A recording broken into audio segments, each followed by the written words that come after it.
Now, before I get into this video, let me say this for the record. I have no idea who this dude is, nor do I care. Someone sent me this video yesterday, and I laughed and thought, oh man, this is a really bad take. He may have great content that I might like for all I friggin' know. I won't say whose Discord server it was, but someone warned me about making a video on this guy, because he's apparently very popular. I mean, he has like 11 million subs on YouTube, and he's apparently got a very loyal follower base as well. As if this video is gonna go viral, and I'm gonna have thousands of his fanboys in my comment section spurging out. I was told I'm gonna need, and this is the exact quote by the way, leafy levels of autism to get rid of them. In the highly unlikely event that actually happens, I will ignore all of them to prove a point. And lastly, because I know a lot of smaller YouTubers have a go at the bigger ones to get noticed, I don't give an ass about that. Hence why the guy's name is not in the title or in the tags, because I have principles. But anyway, listen to this. I couldn't have been more wrong. When Elon Musk took over Twitter, I was convinced there really wasn't a lot he could do to make it worse. And he has absolutely slapped me around here and spit in my face, letting me know that no, it always could get worse. Wow, it's been what, not even 2 weeks, and you already know how Twitter is gonna look and operate in the future. That is quite the clairvoyant powers you have there, sir. By the way, far be it from me to mock the dude for this, but his voice sounds pretentious as fuck, doesn't it? Oh my god, Elon slapped me in the face and somehow made Twitter worse. How do you sound both pretentious and like someone clipped one of your chromosomes? I already made a video talking about his $8 a month for the check mark on Twitter, his verification, his pay-to-win opinion scheme where you can pay $8 a month to have your check mark and you get priority in the search and replies and all that. I already talked about that at length. The main takeaway there is I just find that to be really embarrassing. To publicly display that you pay for a service like Twitter is more shameful than letting people know that you pay for furry porn. Yes, whereas the under-the-table schemes where people were paying Twitter staff up to $15,000 to get verified. Oh, those people are entirely justified in their spending habits and not at all a sad, pathetic bunch of fucks. So I just thought that would be a little Boy Scout badge people would always point and laugh at you for, and that was the worst thing about it. I just thought it was silly. Especially because you don't even get an ad-free experience. You're paying $8 a month and he says you only get half as many ads, which is just a fat L. Imagine paying a monthly subscription and still getting ads. Yucky.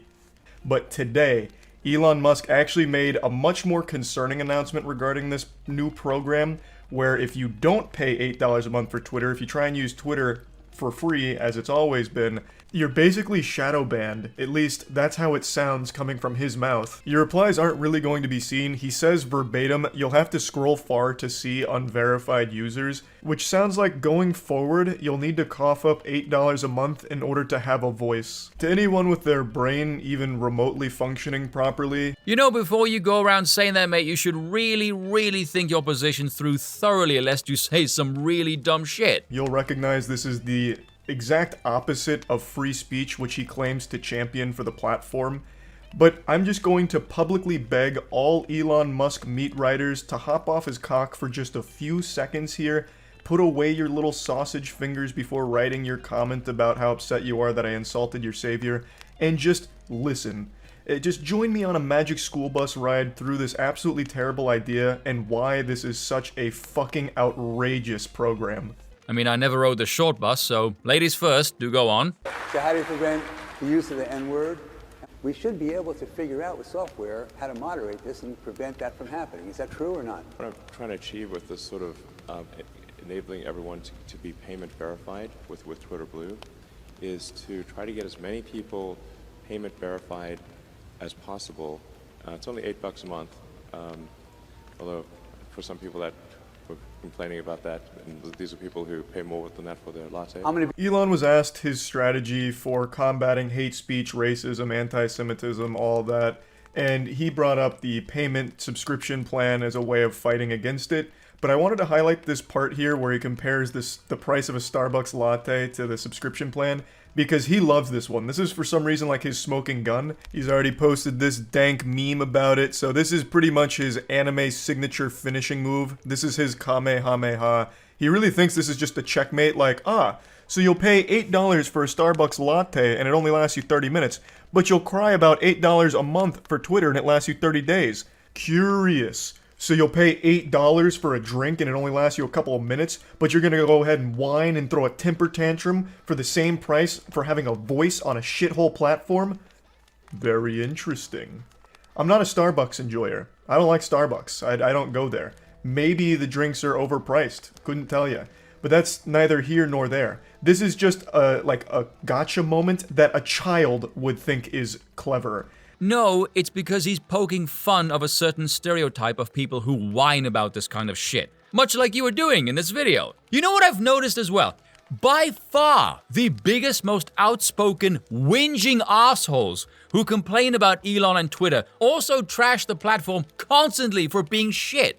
Is it just on the point of principle that you won't pay for it because you think the service as it stands is not worth your money? And why do you care so much then? Just admit you idiots crave this mark because it made you feel special. You all sound like a bunch of junkies. Like, Mom, Dad, why won't you buy me the new Call of Duty game? We spend more on groceries every week, and this is just a one-time purchase. And some of those groceries are so yucky, like broccoli and shit. We're paying more for that than Call of Duty, so just get me Call of Duty. Or back in the day when streaming services first started popping off, streaming service to nutbutt.com is only $6 a month. That's less than a single meal from Burger King. It's just so silly. You're comparing things that aren't even comparable. You're comparing food to a checkmark on Twitter. Like, it's just, it's so dumb. Yes, the joke going way over your head, but alright. I also see a lot of people bastardizing what free speech means in order to fit their own personal image of Elon Musk as the Messiah. Like you are going to do right now, except in reverse. People are saying this is just how it's supposed to be. Twitter's like this big public bulletin board where anyone can go up and post something on it, but now you can pay to post something bigger on it on top of those. And I guess you're not, like, wrong, but why is that something that's good? Well, I'll explain that in a moment, but let's let him dig his own grave some more.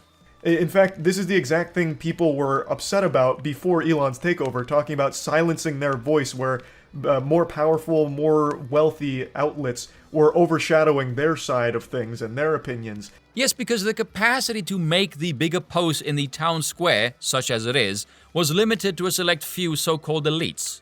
And now it's just like a blatant system that celebrates that fact. And for some reason, because it's Elon, they're like, oh no, this is good now. No, it's because anyone can also access the same capacity to make the big post. That's the pitch. Part of it's revenue, part of it is payment authentication. And so if somebody, because there is a huge problem with spam and bots and trolls on Twitter and organizations trying to manipulate public opinion. But if we can get enough verified users, and we're going to prioritize Twitter search, replies, mentions, by verified users first. This is not news. He made this very clear with his initial post saying, like, the benefits of the checkmark going forward, which is priority in these places. But what wasn't clear is not only are they getting priority, but the people that don't pay for it are getting fundamentally shadow banned. And he's going to go a little further on that in just a moment here, but I just wanted to point out that's not new. He made this clear that by paying for it, you are going to have the benefit of being, you know, the superstar of every single post you ever make, I suppose. People will see that you pay $8 a month for Twitter, they'll give you a thumbs up and start throwing roses and blowing kisses your way for such a great financial decision.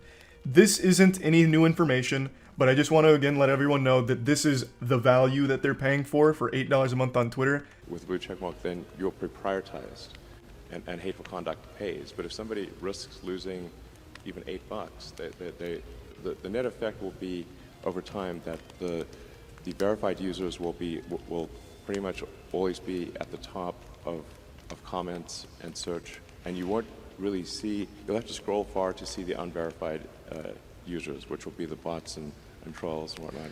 So if something we don't want to see, it gets pushed way down. Yeah, just the basic. I promise you, if this was announced before Elon Musk's takeover, there would be nobody defending it. But the fact that Elon Musk has people that would throw themselves in front of a fucking moving train if it meant saving Elon's reputation, they're doing the most incredible mental gymnastics to try and spin this as a positive thing, which it's not. This goes against free speech. Plain and simple. It absolutely does. If you don't pay, you don't have a voice. It's as simple as that. What he's describing here, where you just get pushed to the bottom and you really won't be seen, that's called shadow banning, and it's something everybody hates because it's just downright wrong. It's fucking evil. And he's celebrating it like, oh, if you're not paying me, if you don't have that check mark, you're not going to be seen. That's not a flex. That's not something people will wiggle their finger about with a smile on their face. That is a Wumbo-sized box of ass right there. What a load of shit. It's so dumb.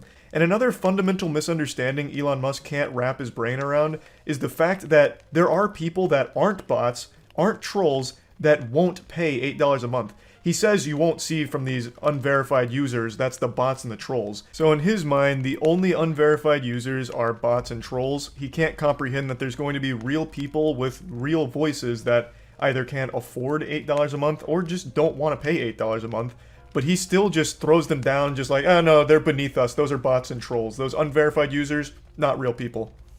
And you won't really see, you'll have to scroll far to see the unverified users, which will be the bots and trolls and whatnot. When this was initially announced, I thought this would just be like what verification used to mean, like just confirming there's a real person behind the keyboard. But it's not that anymore. It's confirming it's a real person behind the keyboard, and now it's the only way to have a voice. You can't be a free user anymore. At least not one that gets seen. So if you're posting Twitter to like talk to friends or engage in conversation with people that you like, and you're a free user, there's a good chance they won't see it because it'll get drowned out by the verified users. So fundamentally, you just get pushed out of your own circles by the priority of the verified accounts. When he announced this, he tried to portray it as like power to the people, but all it is power to the people that pay. So it's even more so benefiting and only benefiting the people that are wealthy enough to afford an $8 subscription to an absolute fucking hemorrhoid like Twitter, and just completely slaps everyone who can't afford that or won't pay for it. Okay, I've had enough of the hissy fit. I can only take so much of this. Let me explain why I disagree with almost everything he just said. First off, the ads. Now, I am slightly biased here because I don't have Twitter on my phone or my iPad because, frankly, that's too much cancer. I only use it on the desktop, and I have a moersegroot screen, which is Afrikaans for violently massive. I see loads of tweets in one go. I don't even notice the ads, really. Frankly, I get more annoyed by the dumb shit being said than I do by the ads. Secondly, the verification scheme, as he describes, that exists now. If you follow thousands of people, hell, you're not going to see most of their posts anyway. There's far too many people. You're going to scroll for fucking ages, regardless of verification or not. Here's the thing that seemingly the vast majority of these verified morons don't seem to understand. And also where Elon could potentially run into a snag. I'm not sure, we'll have to wait and see. A lot of the verified people are people who are known public figures. Hell, not even the verified ones necessarily, but people who already have a large presence. They get interaction because they are known to the public. And that's the bit that no one is focusing on. It's the interaction. Elon can talk about the checkmark prioritizing you all he wants. But all that's happening is you are getting promoted by the algorithm and your product is being seen by more people. But much like an actual product, you can advertise it all you want. But if people don't wish to purchase it, i.e. in this realm, interact with it via the likes or the replies, the algorithmic promotion doesn't mean jack shit. That's the bit that none of these smooth-brained lemmings seem to understand. They constantly confuse free speech, which means you're free to speak, there's no monetary attachment to the phrase, to interactive noticeability. You can be bollock naked in the middle of the town square, everyone is going to notice you, but no one is going to talk or engage with you because you're fucking naked. Do you see what I mean? The other thing I've seen no one mention, because again, smooth-brained people like this bloke are currently stuck in bitchalock here, which is hilarious because they claim the platform is ours, but they never shut the hell up about it, is let's say, hypothetically, a whole bunch of the platform get verified, a really large chunk of the user base, and these people are frequent users. If all of these people are boosted by the algorithm, logically, that must mean that that mechanism of prioritization is now redundant because they all are verified. So some other metric must be used. Which will be what exactly? Is it their personal follower count, the likes on the tweet, the amount of replies, how many verified users have replied, or their follower count? Anyone have any idea? No, because no one is asking that. As usual, I am the odd one out, looking at a different direction, entirely going, I see a whole bunch of issues none of you people are even thinking about yet. So for now, all we are seeing are a bunch of morons focusing in on this one thing and autistically bitching about how they think this is all gonna go down because the armchair brigade knows all. What else is bloody new? And that is all for today. Thank you all for watching, and I will see you all next time.